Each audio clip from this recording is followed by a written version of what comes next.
Nous, au sein de SINA, même si on a principalement des activités de diffusion, on intervient également sur des sujets plus structurels, dont la question qu'on a nommée les cinémas verts, mais qui est plus maintenant la transition écologique de la filière.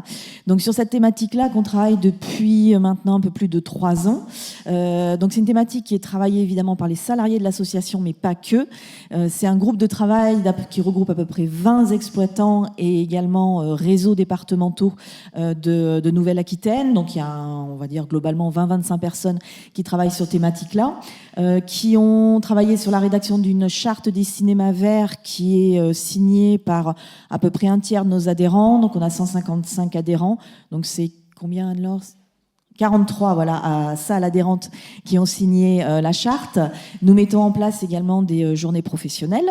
Il y a une grosse commission autour de la programmation de cinéma vert, on en a parlé tout à l'heure. Donc il y a des propositions de films à thématique écologique seulement pour l'instant, mais quand même un gros volet de diffusion autour de ces thématiques-là. On a participé à la rédaction du règlement d'intervention pour la région, pour les établissements culturels, notamment sur la fiche cinéma.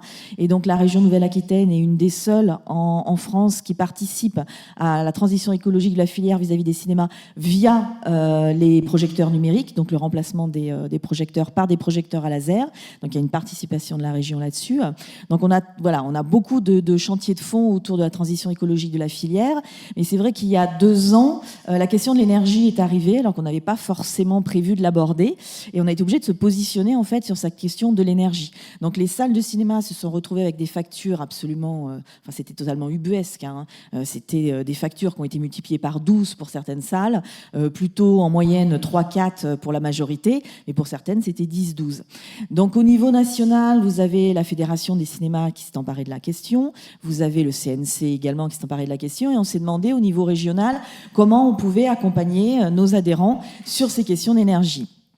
Alors on a regardé un petit peu ce qui se faisait et parce qu'on travaille en interfilière culturelle, évidemment, ce qu'a fait le RIM nous a beaucoup plu. On est rentré en contact avec le réseau des indépendants de la musique et on leur a carrément volé, je pense qu'on peut le dire, même si c'était avec leur accord, tout ce qu'ils faisaient sur le traitement de l'énergie et notamment tout le travail avec Pascal Lenormand que vous avez vu tout à l'heure. Donc c'était un travail qui était mené depuis 4-5 ans dans le cadre du contrat de filière des musiques actuelles.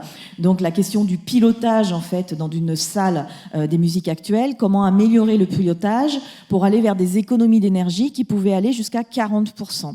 Donc c'est vrai que lorsqu'on vous dit des économies d'énergie qui peuvent aller jusqu'à 40% sans faire aucun travaux dans une salle, c'est presque la lettre au Père Noël. Donc on s'est dit on va y aller aussi. On a commencé à contacter Pascal Lenormand qui a adapté en fait tout le travail qu'il avait fait avec le réseau des indépendants de la musique aux salles de cinéma. Et le point positif des salles de cinéma, c'est que vous soyez un mono-écran en milieu rural ou à 4-5 écrans en milieu urbain, que ce soit une salle qui a été rénovée ou pas rénovée, pour ce qui est de la notion de pilotage, en fait, une salle de cinéma, ça fonctionne toujours de la même manière. Donc, il était très simple, beaucoup plus simple pour lui de faire un audit sur quelques salles de cinéma et ensuite, tout le travail de cet audit, pouvoir le mettre en place sur toutes les salles de cinéma que ce qu'il avait pu faire sur les musiques actuelles. Donc, il a fait un audit sur 2 salles, qui étaient la salle de la Souterraine et la salle de Guéret. Et ensuite, face à cet audit, donc c'est en gros tout ce qu'il vous a dit sur l'identification des gisements, on a mis en place un groupe de travail, une 15aine de salles, qui a abouti au petit document que vous avez vu tout à l'heure, donc les leviers de la sobriété énergétique.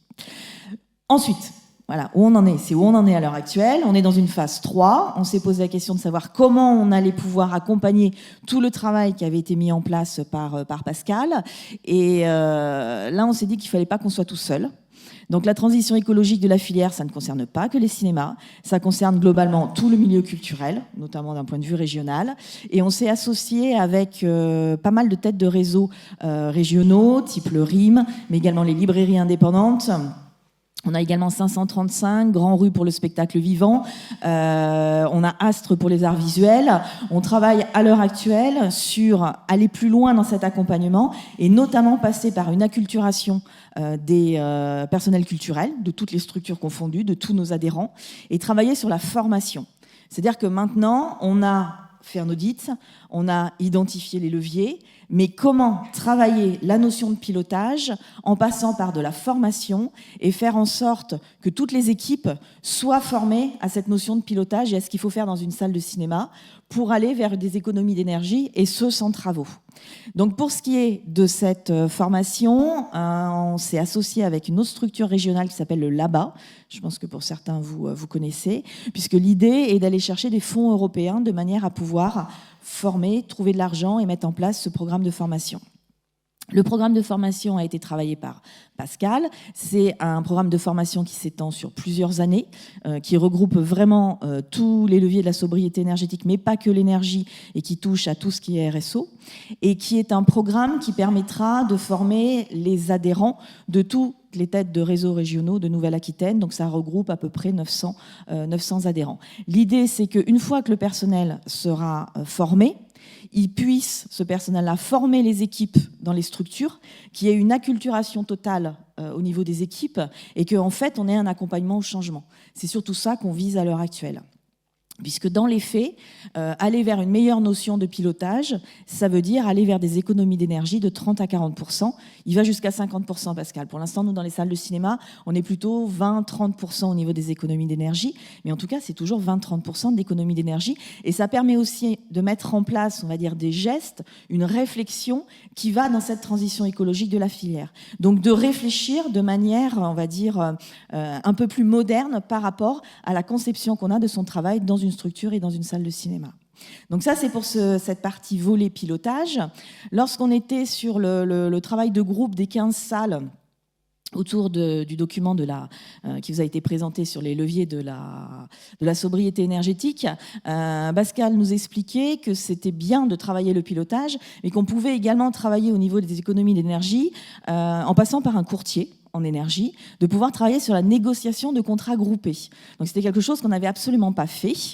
On s'est rapproché d'un groupement qui s'appelle le Collectif Énergie, qui nous a été conseillé également par Pascal, puisqu'il avait déjà travaillé avec eux. Et ce collectif nous a accompagnés l'année dernière sur une expérimentation un petit peu originale, donc était la négociation groupée de contrats d'énergie pour des salles de cinéma.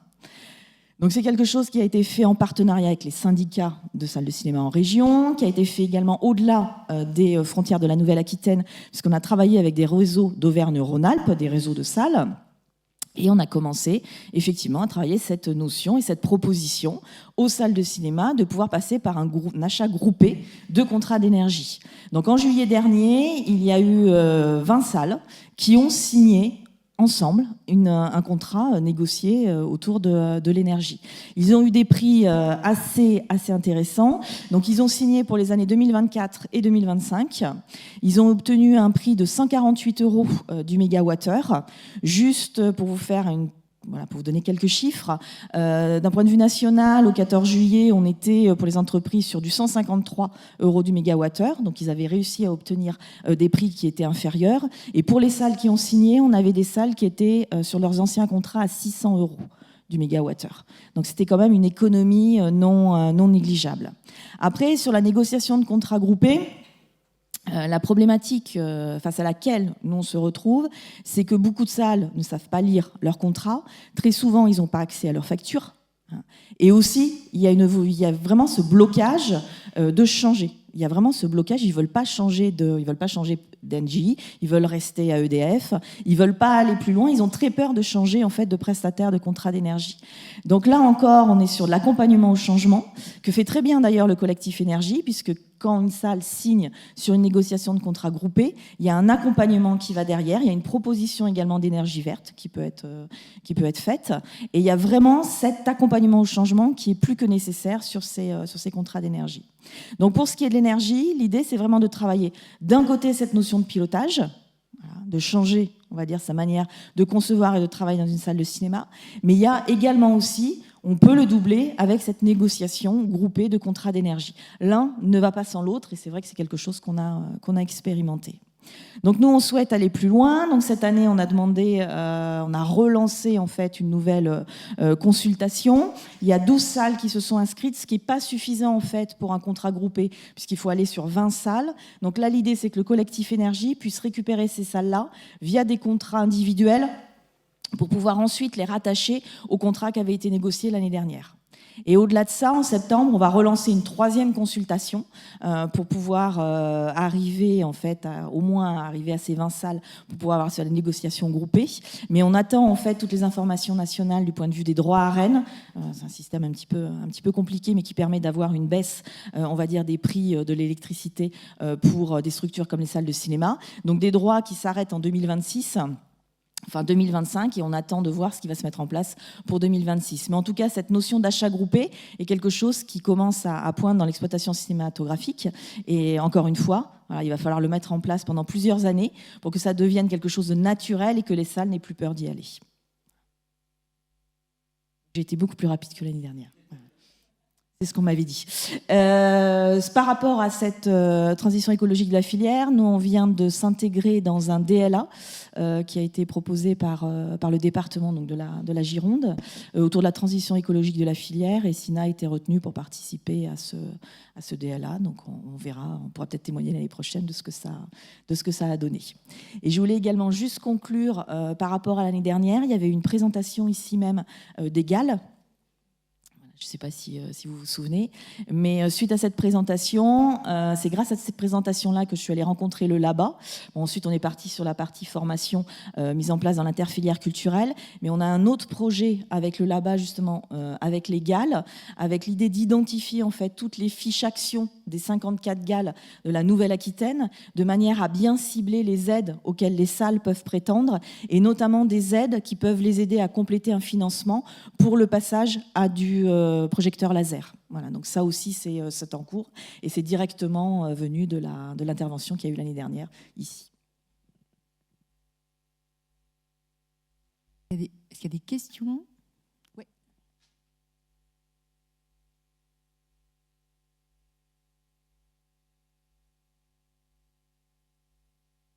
Bonjour, donc Tom Martin, je suis une toute petite entreprise de distribution.